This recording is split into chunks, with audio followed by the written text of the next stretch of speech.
Baiklah, berhembus angin dari utara menuju ke arah selatan. Sambutlah salam dari saya walaupun tidak berjabatan tangan. Assalamualaikum warahmatullahi wabarakatuh. Tak kenal maka tak sayang. Mungkin kalimat itu sangat cocok untuk kita pada kali ini. Baiklah, langsung saja ya. Saya, Torik Mumtaz, akan memandu kegiatan kita pada kali ini. Dan saya, alhamdulillah ya, tidak sendiri. Saya kedatangan orang-orang yang mungkin 5 atau 10 tahun ke depan akan berpengaruh terhadap dunia, atau mungkin akan mengubah tatanan dunia ya. Termasuk orang ini ya. Baiklah, mungkin kita akan perkenalkan diri ya, orang-orang yang di belakang ini. Langsung saja kepada mereka. Halo, perkenalkan nama saya Fadil. Halo, perkenalkan nama saya Rizky Aditya Rizal. Hai, nama aku Maharani Fajra Sriza. Aku Fitra Ramadhani. Aku Aura Neva. Aku Cynthia Medeza. Wah, bagaimana nih teman-teman? Untuk kedepannya mungkin kalian bisa kenalan kepada mereka juga atau menemui mereka ya. Baiklah, langsung saja untuk judul kita pada hari ini adalah nasionalisme, paham terkuat. Baiklah, untuk nasionalisme itu sendiri adalah kesadaran atau paham rasa cinta terhadap bangsa atau sepaham atau seperjuangan, senasib, dan sepenanggulan terhadap bangsa itu sendiri. Baiklah, untuk latar belakang nasionalisme akan kita dengarkan oleh narasumber kita yaitu Cynthia Ramadhani. Kepada Cynthia, dipersilakan. Nasionalisme ini untuk pertama kalinya muncul di Eropa pada abad ke-18. Lahirnya paham ini terbentuknya dari negara-negara nasional atau negara kebangsaan. Awal terbentuknya negara kebangsaan ini dilatar belakangi oleh faktor objektif seperti persamaan keturunan, bahasa, agama, dan keberagaman. Akan tetapi, kebangsaan yang menggunakan paham nasionalisme ini lebih menekankan bangsanya untuk hidup dalam suatu negara kebangsaan. Tahu nggak peristiwa penting yang menggunakan paham nasionalisme ini? Yang di Eropa. Apa tuh? Kerajaan pertama itu adalah kerajaan-kerajaan yang ada di Eropa Barat dan Eropa Utara terlibat dalam suatu peperangan antar keagamaan yang di keagamaan Katolik, Kristen Katolik dengan Kristen Protestan yang berlangsung 30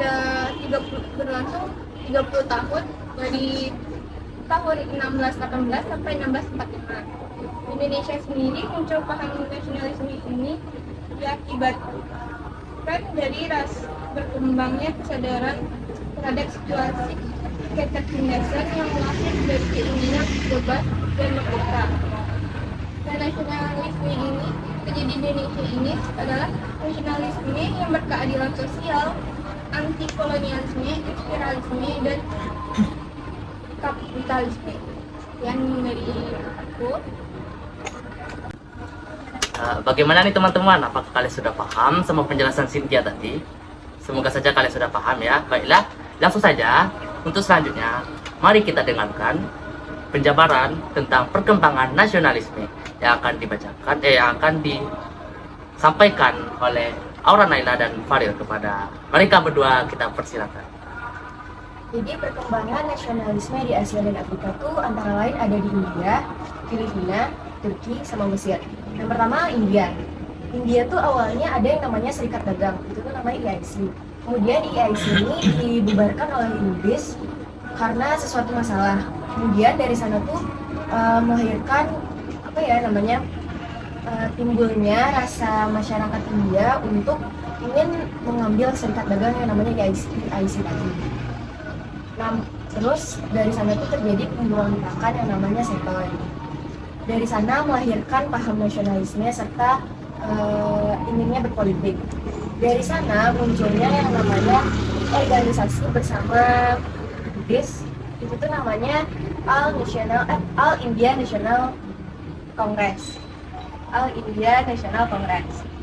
India National Congress ini berguna untuk menampung wadah pendapat-pendapat dari masyarakat India untuk terjalin hubungan antara masyarakat India dan pemerintah. Dari sana, tapi pada abad ke-20, fungsi dari kongres ini berganti mengarah kepada radikal. Radikal itu contohnya kayak udah mulai memberikan terorisme kepada Inggris. Gitu. Nah, terorisme tuh dilakuin sama yang ngelakuin tuh namanya Bhagat Singh. Oh, Bhagat Singh. Namanya siapa sih? Bhagat Singh. Sebenarnya Bhagat Singh tuh dia tuh tokoh yang melakukan pemberontakan terhadap Inggris. Pemberontakan kayak teroris kepada Inggris, kayak gitu dia. Terus lanjut kepada nasionalisme di Turki. Berkembangnya nasionalisme di Turki itu awalnya karena melemahnya Kesultanan Ottoman. Kesultanan Ottoman. Dari sana itu memunculkan era nasionalisme di Turki itu terbagi menjadi dua. Era nasionalisme pertama itu yang dipimpin oleh Uthmani Muda. Uthmani Muda tuh dia bertujuan untuk mengembalikan kejayaannya Turki seperti masa Ottoman dulunya. Gitu. Nah, terus pada era nasionalisme kedua itu tuh terjadi pada fase perang pertama. Itu kan fase perang pertama. Nah, dari sana tuh munculnya kepemimpinan Mustafa Kemal Pasha. Kita mulai dari fase pertama. Jadi era nasionalisme kedua itu pas fase perang dunia pertama. Fase perang dunia pertama tuh di Turki munculnya kepemimpinan Mustafa Kemal Pasha. Mustafa Kemal Pasha ini kenapa dia disebut sebagai tokoh gelarnya Atatürk? Karena dia tuh dulu pernah mengusir itu dari Turki. Terus lanjut ke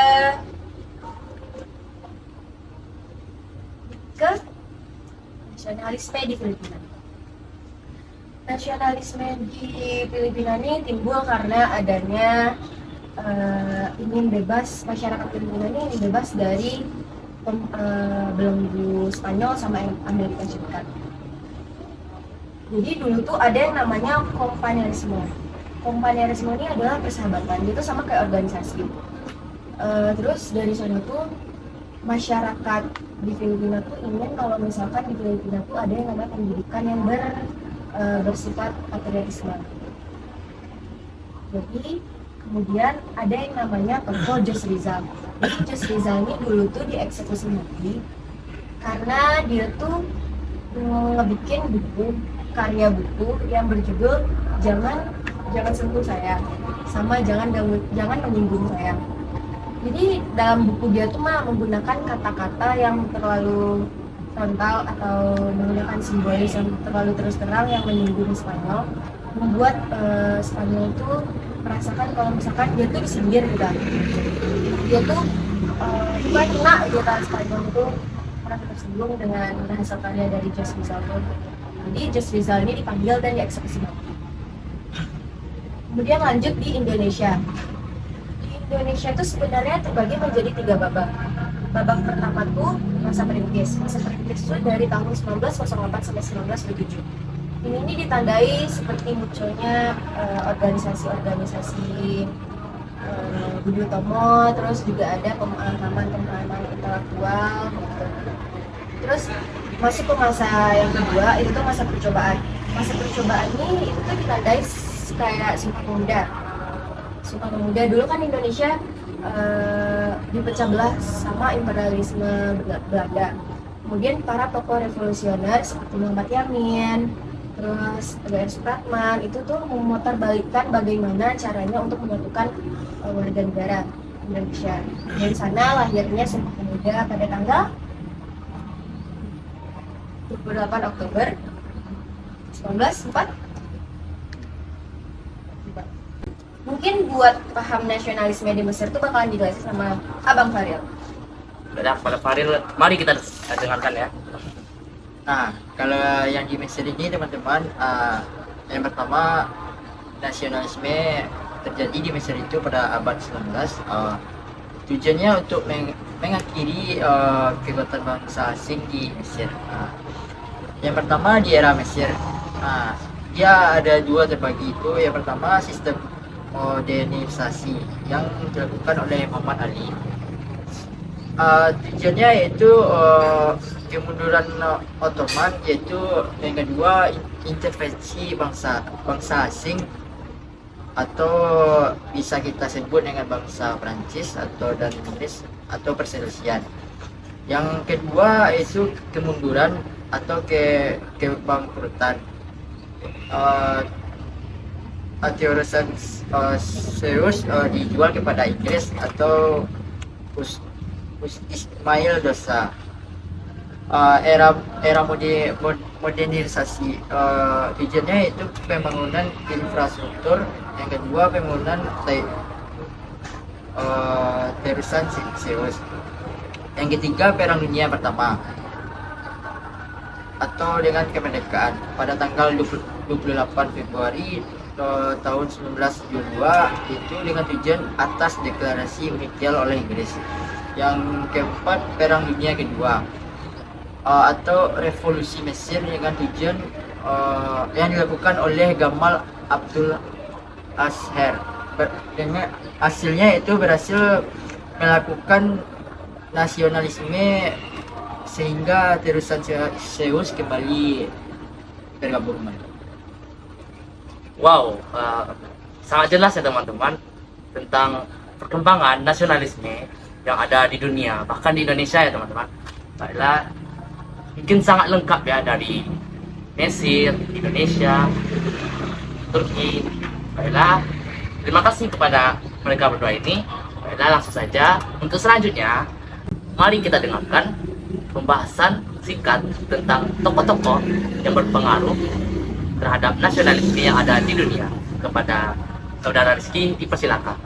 Oke, di sini aku membahas 3 tokoh di Indonesia, India, dan Turki. Di Indonesia ada Insinyur Soekarno.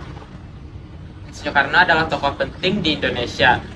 Insinyur Soekarno memperjuangkan kemerdekaan Indonesia dari Belanda dan Jepang. Kalian tahu nggak kemerdekaan Indonesia pada tanggal berapa? 17 Agustus.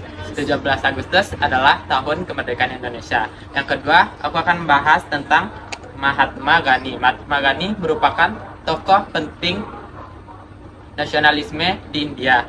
Mahatma Gandhi ini aktivitas yang tidak menggunakan kekerasan, dan India merdeka pada tanggal 15 Agustus 1947. Yang ketiga ada Mustafa Kemal Atatürk yang berasal dari Turki. Dia adalah seorang tokoh nasionalisme di Turki. Mustafa Kemal Atatürk dikenal sebagai pemimpin gerak kemerdekaan Turki yang dicap sebagai pemberontak. Kalian tahu nggak sih, Mustafa Kemal Atatürk merupakan inspirator bagi tokoh pergerakan nasional di Asia dan Afrika. Baik, itu saja tokoh-tokoh yang bisa saya sampaikan di sini. Baiklah, dari sebanyak tokoh, ya dari sebanyak-banyaknya tokoh yang telah berpengaruh terhadap nasionalisme, ada 3 nih teman-teman yang dijelaskan oleh Rizky. Mulai dari Insinyur Soekarno yang berasal dari Indonesia. Terus siapa lagi nih Rizky? Yang kedua Mahatma Gandhi yang dari India. Terus? Yang ketiga ada Mustafa Kemal Atatürk dari Turki. Wow, baiklah, untuk selanjutnya mari kita dengarkan pengaruh dari nasionalisme mungkin terhadap Asia dan Afrika yang akan disampaikan oleh kedua teman kita, yaitu Fitri dan Hani. Kepada mereka kita persilakan. Jadi di sini aku mau ngejelasin pengaruh dari nasionalisme terhadap Asia dan Afrika. Yang pertama, menginspirasi lahirnya kesadaran, cinta tanah air, dan juga cita-cita untuk merdeka terlepas dari belenggu penjajahan. Yang kedua, mendorong lahirnya gerakan nasionalisme terhadap Asia, Afrika seperti Mesir, Turki, India, Filipina, dan juga Indonesia. Ketiga, paham nasionalisme berkembang pada bidang politik, ekonomi, sosial, dan juga kebudayaan. Keempat, kesadaran antar negara untuk saling bekerjasama kelima, semangat juang Indonesia juga meningkat untuk mempertahankan kemerdekaan di negara kita ini. Keenam, persatuan bangsa-bangsa lebih kuat. Dan yang ketujuh, lahirnya golongan-golongan terpelajar. Mungkin segitu aja dari pengaruh untuk dampak bakalan dilanjutin sama aja. Dampak positif dari nasionalisme terhadap Asia dan Afrika. Adanya rasa memiliki, dengan kata lain ketika seseorang atau satu pihak merasa sebagai sebuah atau sebagian dari suatu bangsa atau negara. Rasa ini dapat memperkokoh suatu kesatuan dalam negara atau bangsa. Dampak negatif yang dapat ditimbulkan dari nasionalisme adalah munculnya xenofobia dan chauvinisme. Nah, xenofobia itu adalah kecenderungan seseorang atau suatu pihak membenci kebudayaan bangsa lain.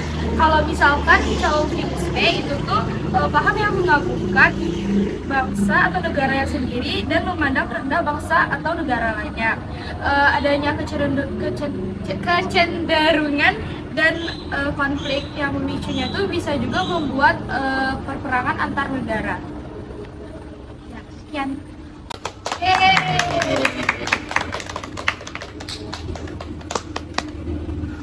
Wah, alhamdulillah ya, untuk kegiatan kita pada kali ini berakhir dengan mungkin mulus ya. Baiklah, karena hari mau hujan ya, mungkin di sini kami akan menutup saja langsung ya. Baiklah, terima kasih kepada kalian yang telah menonton kami. Mungkin kalian bisa like, comment, share, dan subscribe di bawah ini ya. Baiklah, karena hari mau hujan nih teman-teman, saya tutup dulu ya. Terima kasih, see you next time, bye bye.